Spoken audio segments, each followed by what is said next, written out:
How is everybody doing? And welcome back for another Strength Chat episode. Today, I've got a very special guest for you all.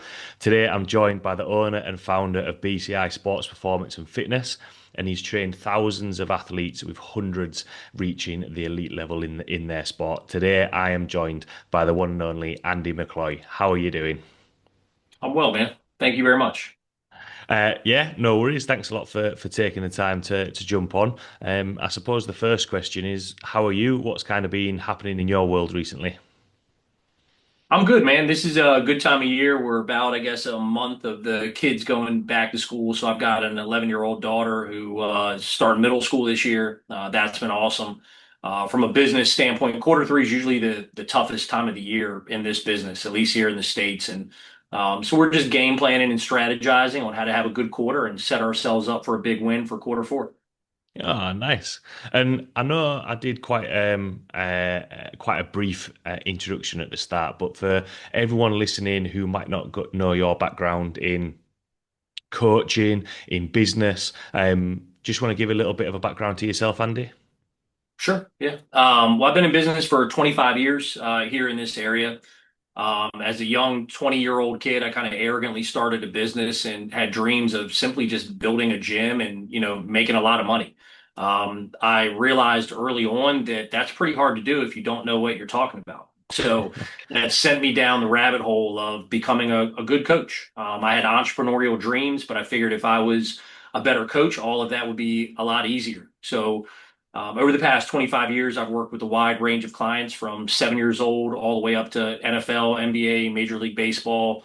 We've had 300 Division I athletes that have came through our facility over the past 20 years, counting camps, teams, clinics. I mean, certainly thousands of kids that we've been exposed to and been able to work with.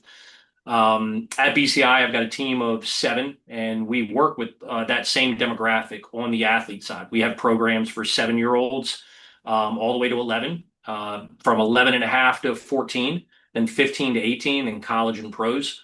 Most of our programs are based around the science and research of long-term athletic development with a little bit of overlap there. On the other side of the house, we work with adults who are like 35 to 65 who want to get lean, strong, and become more resilient. We believe in pain-free training, but really about building resilience into our clients' lives. That's become a real passion. I think the adult fitness training world is kind of become very commoditized, very intensity driven, lacking a lot of like real direction. So we utilize a lot of the same principles that we do with athletes on the adult side of the house. Um, our facility has a little over 300 members. We are very high revenue, high profit facility.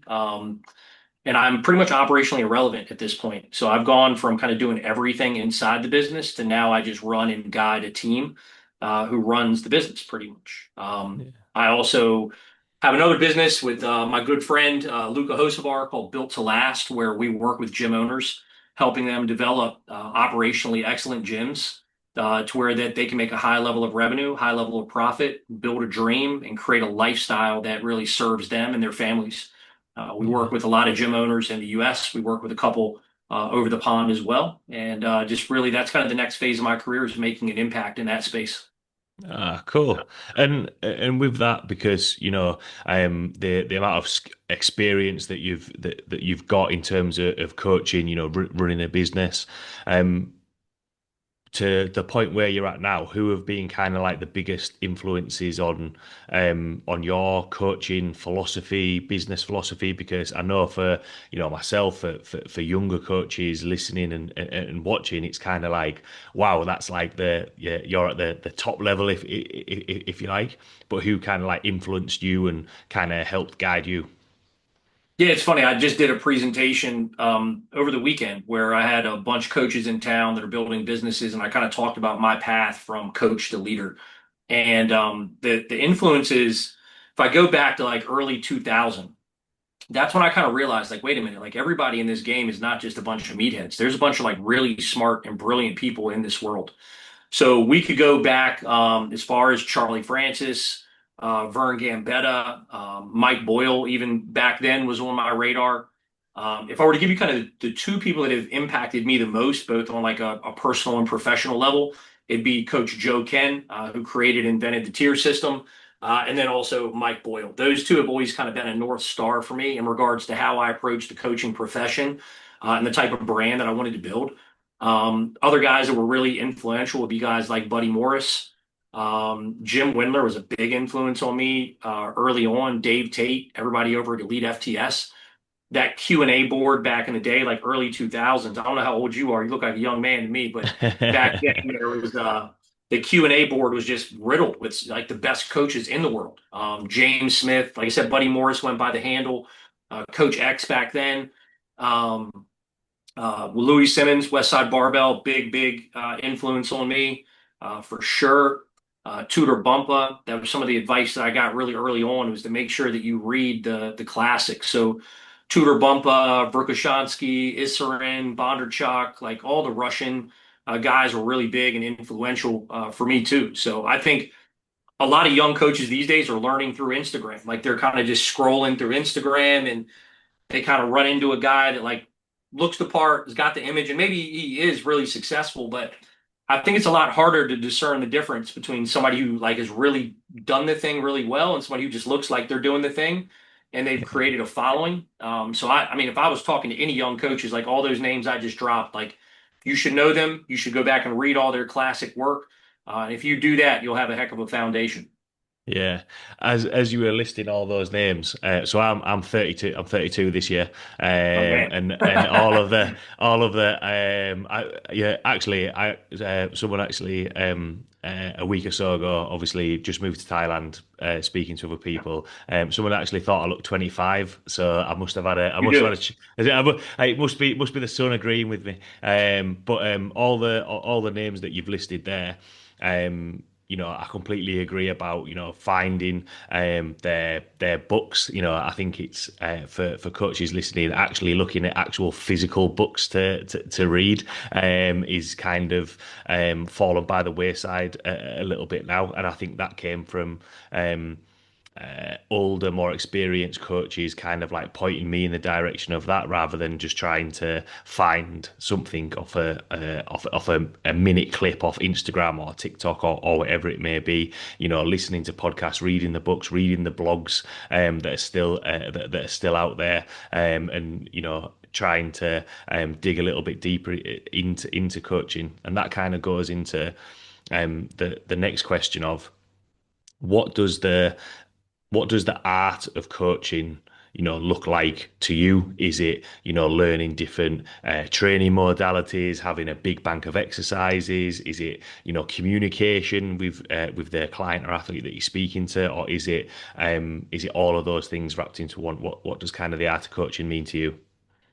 Well, I mean, I think you kind of summarized it. It is all of that kind of wrapped into one. I mean, I think you need to have a specific set of tools from a hard coaching standpoint, programming, cueing, like how to do the job from like a hard skill standpoint. And I think you should draw from a wide range of resources. I don't think you should just rely on like certification information. Quite frankly, I know people that have some big name acronyms after their name, but you put them on the floor and they really struggle to like actually coach people through things. We've worked with coaches like that before, and I was kind of blown away at how like unprepared they were. So beyond the toolkit that you develop through certifications, I think you need a wide range of exposure. And what that toolkit would be based on would be depending on the avatar that you deal with. So, like, who is your main client and what needs do they have? And then kind of working backwards from there. Then, on the other side of things, like you mentioned, communication, like your soft skills, your ability to coach and connect, understanding of like motivational interviewing, understanding the drivers of human behavior, like how to motivate somebody to actually do something. Self-determination theory would be something I think is really worthy for other people to study as well, like understanding the role that autonomy, relatedness, and competence play in connecting the dots for somebody and inspiring them to do their part of the job.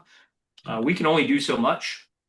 We're Yeah. leaders, we're not saviors, right? So I think part of the coaching process extends off the floor, and you have to be able to empower people to do the work that's required to continue to grow. Yeah. Do you think that because it was interesting that you mentioned there, the things that we do off the gym floor. I know for myself, I've gravitated more towards listening to things about how to communicate better, how to get the best out of people, not to become a psychologist, but to help with that mindset side of things. Do you think that as a coach, there's a natural progression? Once you've got a good base of understanding of programming technique, things on the gym floor, that it's a natural progression to kind of learn more about the mindset side of things when you're working with clients and athletes?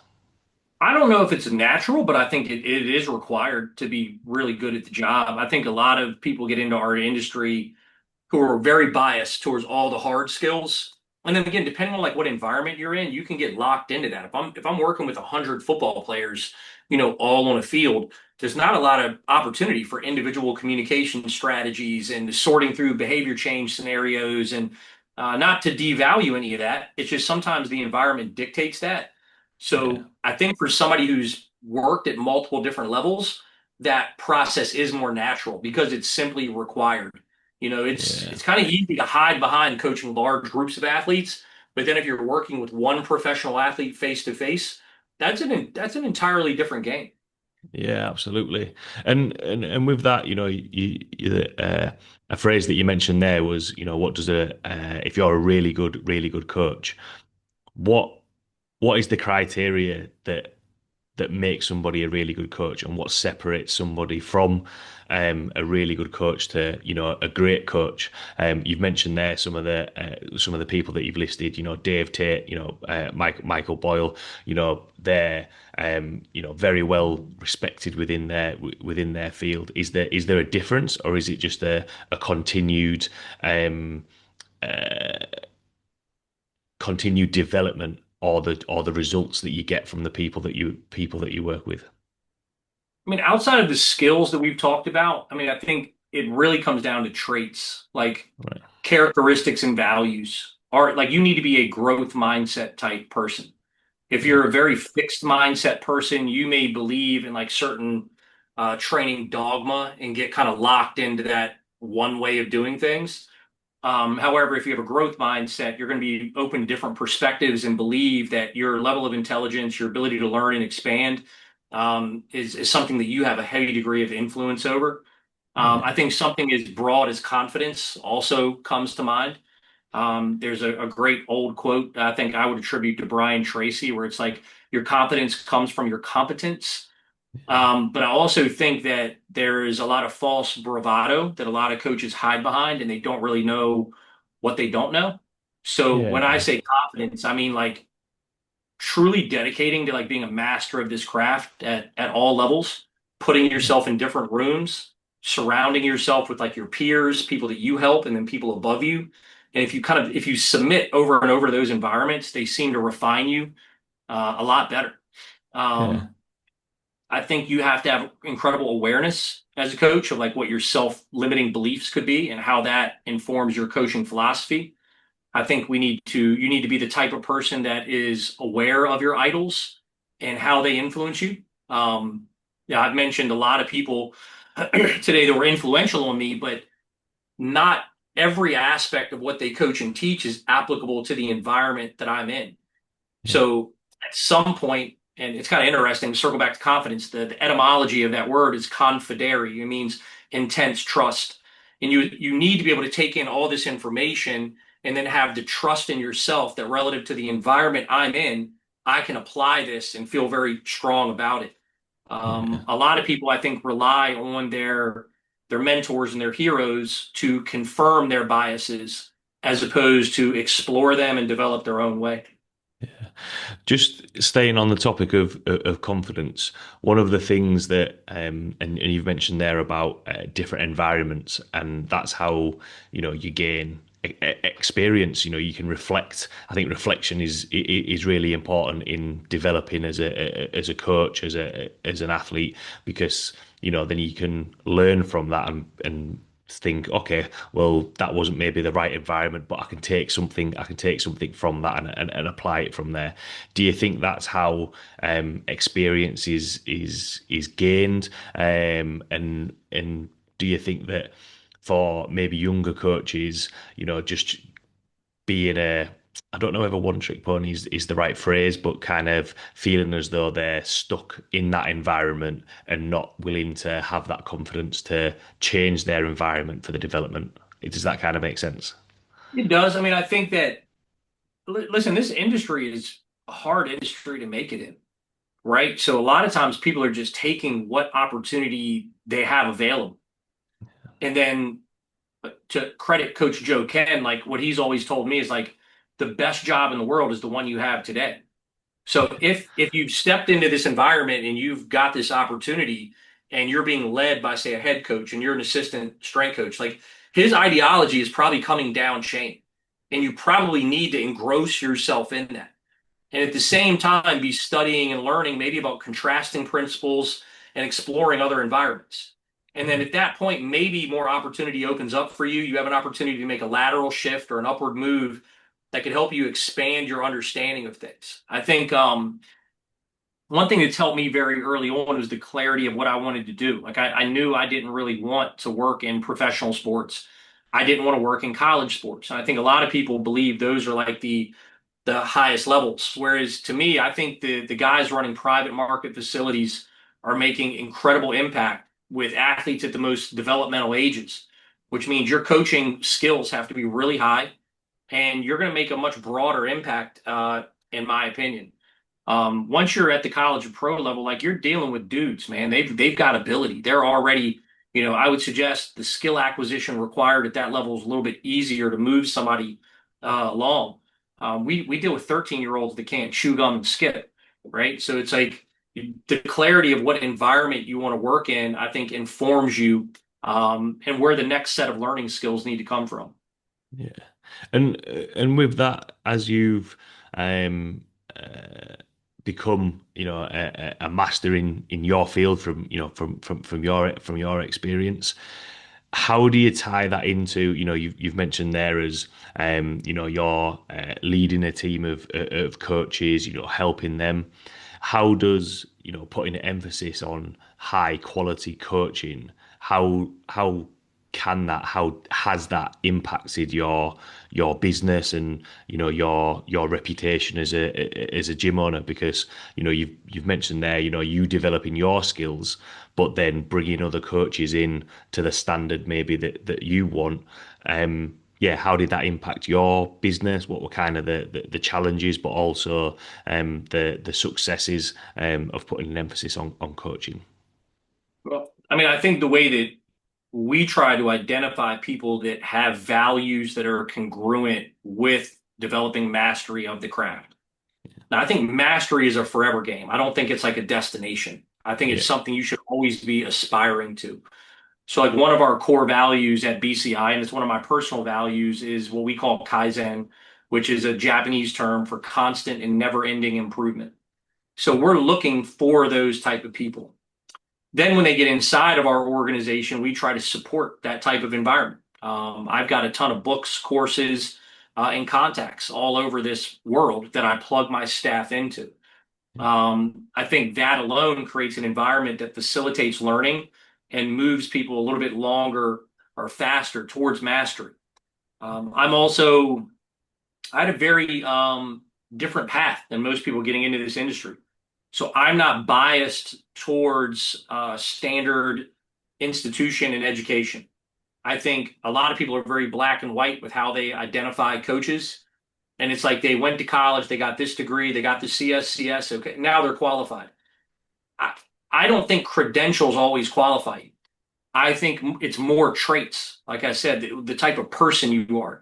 So being in the private market and owning my own company, I've got autonomy over to decide like what credentials matter most to me. And again, to kind of reference, Mike Boyle, he's always said, I want a certified, or what he says, a CNP, a certified nice person. Well, like I'm looking for a type of certification from a certain person. Like, are they open to my direction?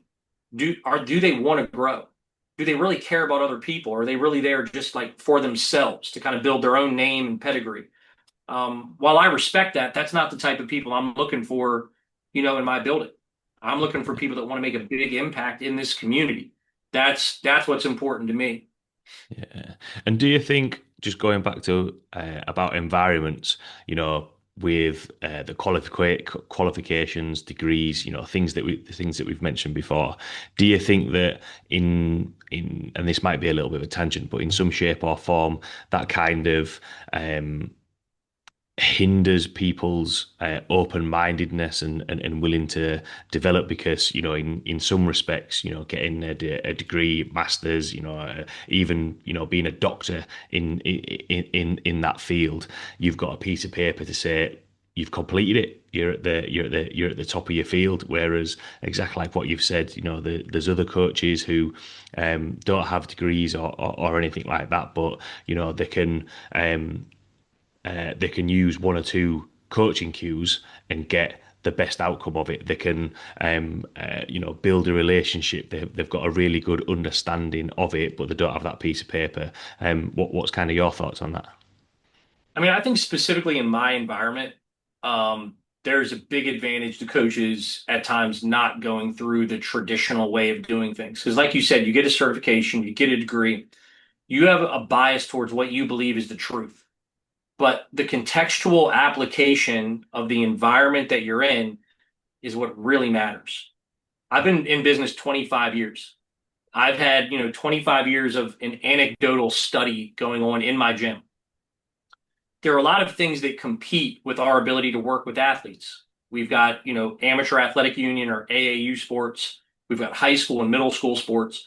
I mean, in the state of Alabama, you've got kids in middle school lifting weights at school with somebody who's not always a qualified instructor. That's a lot of competing things that you need to take into consideration when you're building your program. If you've gone through the traditional path, you may think, well, that's impossible to do. Or you may have very strong opinions about certain things that I no longer believe in. And I'll give you two examples. One, when I started doing this, 20 years ago, every kid that came to me was going to back squat. We don't back squat any of our athletes anymore. One, I'm not so sure you need to do it. I'm not married to exercises. I'm married to adaptations. Two, I know they're going to be squatting at school. So why the heck would I replicate that?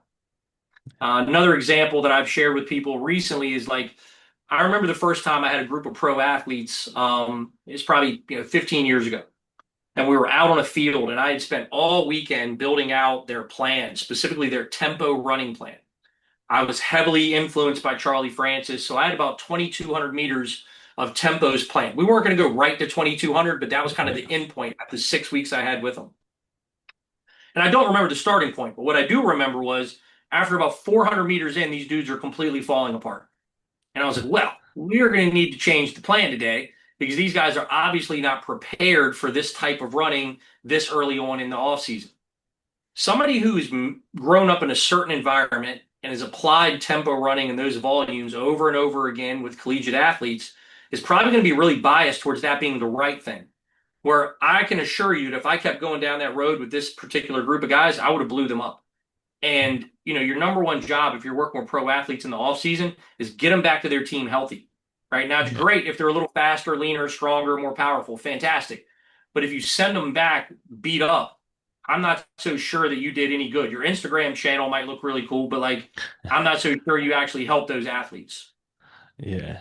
And with that, from lessons that you've learned there, how does that impact your investment in the development of the coaches that you work with? Because I know you've mentioned, there's not tied to kind of one protocol with that, but kind of with a gym owner business hat on, what does the investment in your coaches look like in their development, in terms of, because like what you've said there, that the people that you're working with, not making them fit, healthy, not injuring them, especially as a high ticket gym. What does that look like in terms of the development with your coaches?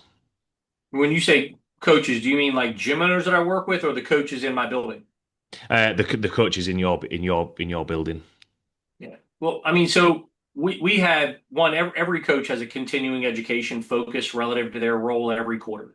So that's built in on their own. And then there's a lot of training conversations that we have relative to our system. Even just a couple months back, we started to look at some of the breakdowns in our system where we thought things could become better. So we'll institute what we call 2 hour sprints, where we bring the entire staff in for 2 hours, and it'll be a very specific topic that we focus on. One of those topics that we talk about a lot is our training rules. We have rules for the execution of certain lifts, like technique overload, always program tempo. To use kind of a nerd term from PRI, always manage the zone of apposition. And the reason that we choose these rules are because of what like specific outcomes we're trying to create in the facility. And if we can align every coach behind those rules, we get more predictable outcomes. We get the same product over and over and over again, as opposed to having to rely on each coach's like individual coaching understanding.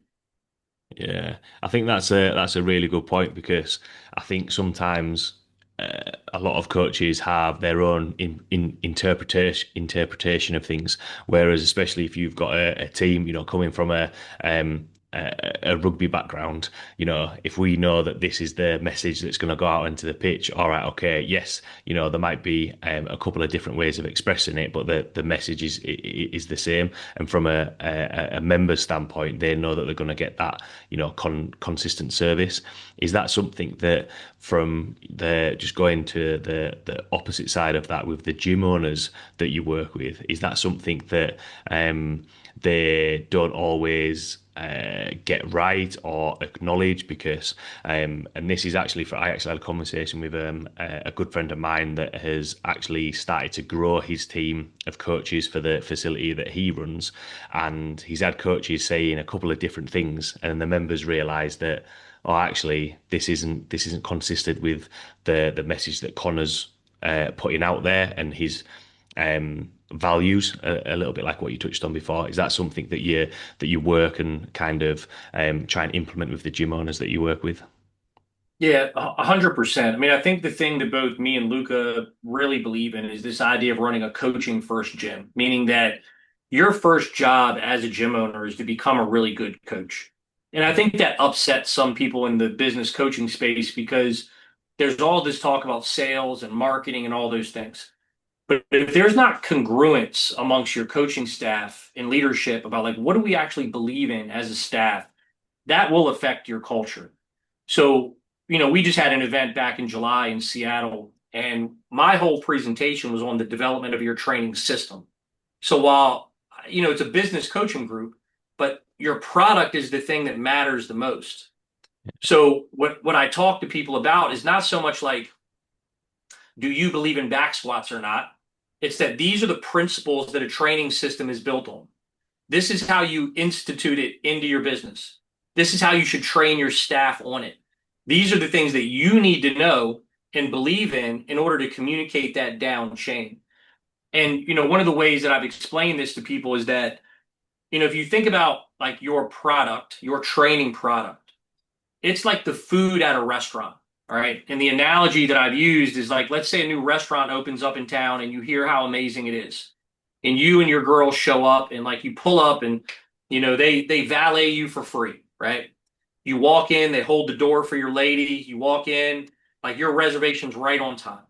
They take you back to the table, like the ambiance is beautiful. You've got one of these like obnoxiously good-looking waiters or waitresses, right? Like everything about this place is perfect. Even your favorite foods are on the menu. And you guys make an order and your food comes out in time, and you and your significant other are really excited to eat, and you both take a bite, and then you look at each other and you realize the food is not good.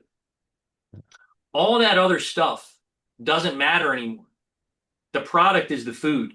There's a very good chance that you're not going to come back to that restaurant. You might give them another shot, but if the food's bad again, you're probably not coming back. And I think in the gym owner world, there's a lot of those things that people focus on without consideration for the quality of the food. They'll spend a lot of time, and I'm not saying you shouldn't do this, but it's like they care more about the graphics on the walls and how sparkling and clean the equipment is, and the uniforms that everybody looks is super trendy and cool, and how many reels they put up a week on their Instagram. Like that's all superficial. And there were years that like we had nothing on our walls, but we had really good coaching, and we built a really good business around the product, coaching. And in a world of commoditized fitness, like in the US, you got your Orange Theories, F45s, CrossFits, Burn boot camps, which are probably all over, but you need a differentiator.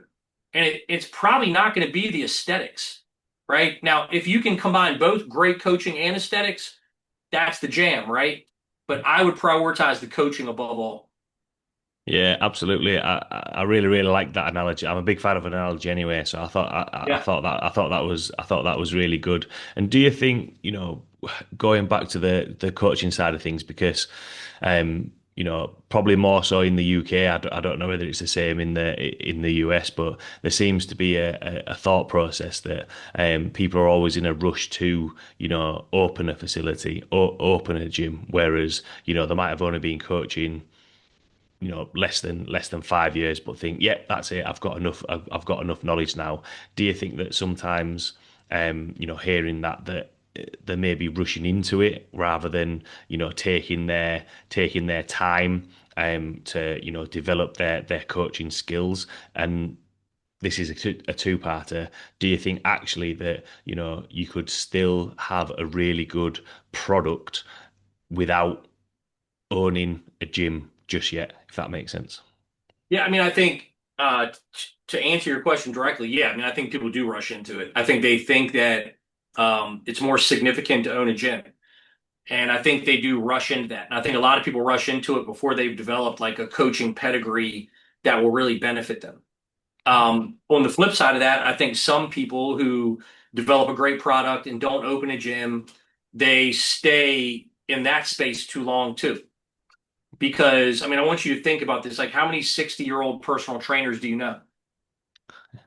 Not Not many. many, right? So you either got to really get after it in your 20 to 40s and then set yourself up for retirement through the income earned, right? Or you have to have something to hedge against. For me, if you're a really, really good coach, you can attract other coaches to you. But Yeah, what you have to understand when you step into the gym ownership world, you need to have a foundation of great coaching. But now you have to understand marketing, sales, operations, visioning and leadership, planning. Like all those things matter. And you have to rally a team and enroll them in your vision, right? That's a hard, you have to get these people to see their vision through yours. And I think it takes, I'm not going to say something special. Like I think it is something you can develop, but it takes a lot more qualities than people think. They take this, my wife ironically just worked this big music event out in Iowa at the Field of Dreams, right? And it's like, I don't know if you've ever seen that movie, but the kind of the yeah, mantra from that movie is if you build it, they will come. And that's not true in the gym industry. You might build it and they may not come. And then you're in trouble. yeah. Does that maybe go back to what we spoke about before about confidence? That maybe people that rush into it have got too much confidence, but or they've got too comfortable within an environment and have left it too long. And then as a leader, you've got that confidence to confidence in the values that you want to put into your gym and what the systems look like, that you want to implement. You ever heard that Mike Tyson quote? It's like everybody's got a game plan until they get punched in the mouth. Yeah, yeah, I think most people are confident until they get punched in the mouth. And then you find out, are you really or not? Like we live in a world where people are taught to like fake it till you make it. So there's a lot of faking it that's going on. yeah, And then they open a gym and they can't meet payroll or they can't pay their bills. Well, then you realize what you've stepped into. And I yeah, think that there should be more consideration for opening a gym than most people think. And I would say the same thing about being an online trainer. Like everybody thinks being an online trainer is somehow easier. It's like, look, there's 30 gyms in my market. There's 30,000 trainers online. yeah, So if you don't understand the skills and you don't have a high coaching pedigree, you don't know how to differentiate yourself. If you think marketing is simply making social media posts, you are probably ill prepared for the realities of this world. And that's why it's ideal to hire a mentor, hire a coach. I mean, I'm an open book about this stuff. Like I was just a meathead strength coach and was super dedicated to that. But everything that's helped me was like recognizing that there was limitations to my understanding, being able to identify who knew things more than I did, and then paying them for their time and money. I'm Yeah. able to borrow their brain to help collapse time, and get things done faster. Yeah, yeah, absolutely. I think in a world of information is so readily available. I think it is a case of read something and be like, that's it. I've cracked it. Got it. I've read that on there. I know for me, especially when I was back in the UK speaking to a lot of younger coaches. I explained I used to go to seminars. I used to drive around and do in-person courses or go and train. That was the other thing, especially when I stopped playing as much rugby, competing in powerlifting and strongman. Going and training with other people, learning those things, which I think is, yeah, a little bit of a shock to people when it's just a case of, I know I'm just going to put online coach or I'm going to do this, and all of a sudden it should ring alarm bells to everybody. Whereas actually, exactly like what we've spoken there, these things, take time. It's like learning anything. Going back to your restaurant analogy, it takes time to get really good recipes. There's a reason what was going through my head was when people say, "Oh, this is my grandma's recipe" or anything like that. Like that took a long time to refine. It's And proven. there's Yeah, a yeah. absolutely, and there's a method with that, in terms of executing it to the standard that people want. So I thought that was really good. Quite a lot of topics and a couple of tangents thrown in there, Andy. But the last question that I like to ask for everyone listening, whether it be the coaches listening or the gym owners listening, what would be your take-home points or words of wisdom from what we've chatted about today? Um, I think clarity matters more than most people talk about it. When I say clarity, I mean like what do you want and why do you want it?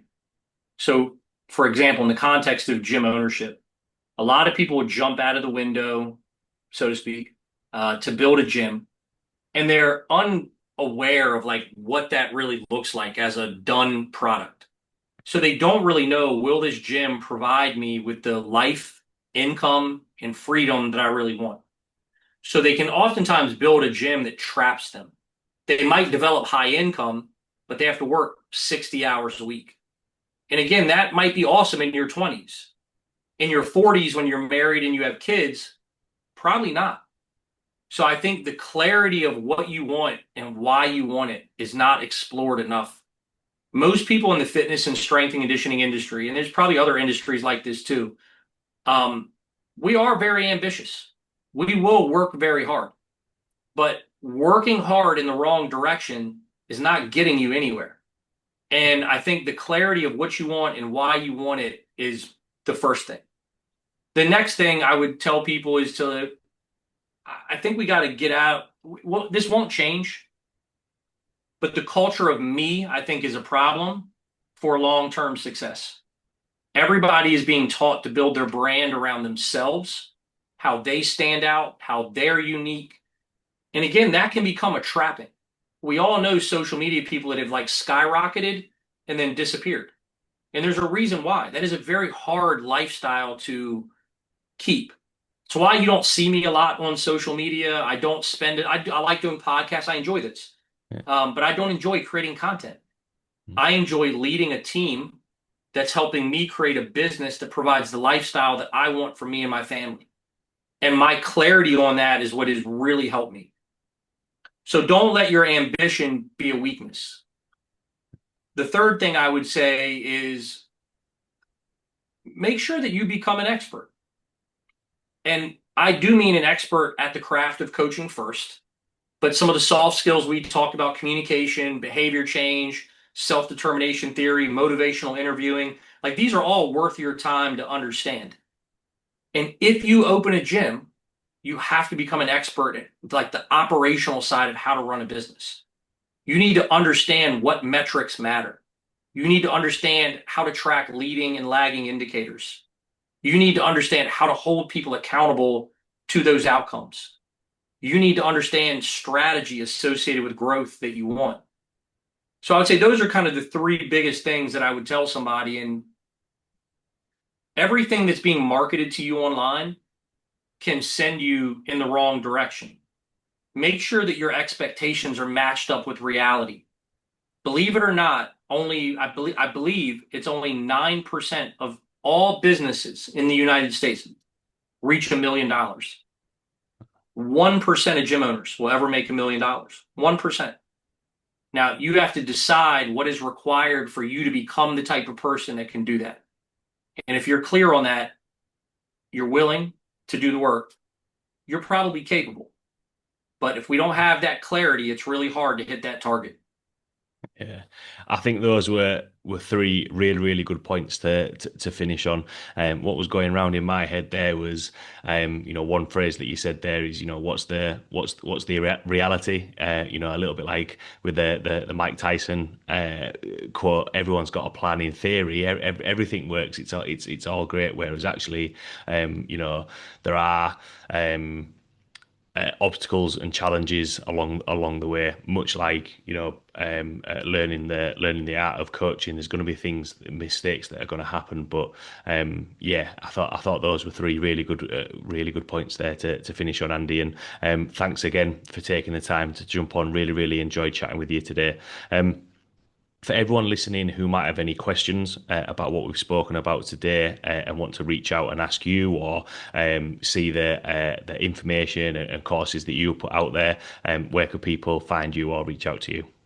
Yeah, I mean, for me not really enjoying social media, it probably still is the best way for people to connect with me. So you can find me at Andy McCloy underscore BCI on Instagram. That's probably the easiest way to get a hold of me. And if you have any questions, you're welcome to drop me a DM. I'm pretty responsive there. Just be patient with me. There's usually a couple days where I just don't engage at all, but I will certainly get back to you if you reach out. Awesome. Well, thanks again, Andy. Thanks a lot for Yeah, taking the man. time to jump on. I think there's lots of very useful information and content in there for coaches and gym owners out there. Thanks a lot to everyone listening, and I will see you all next week.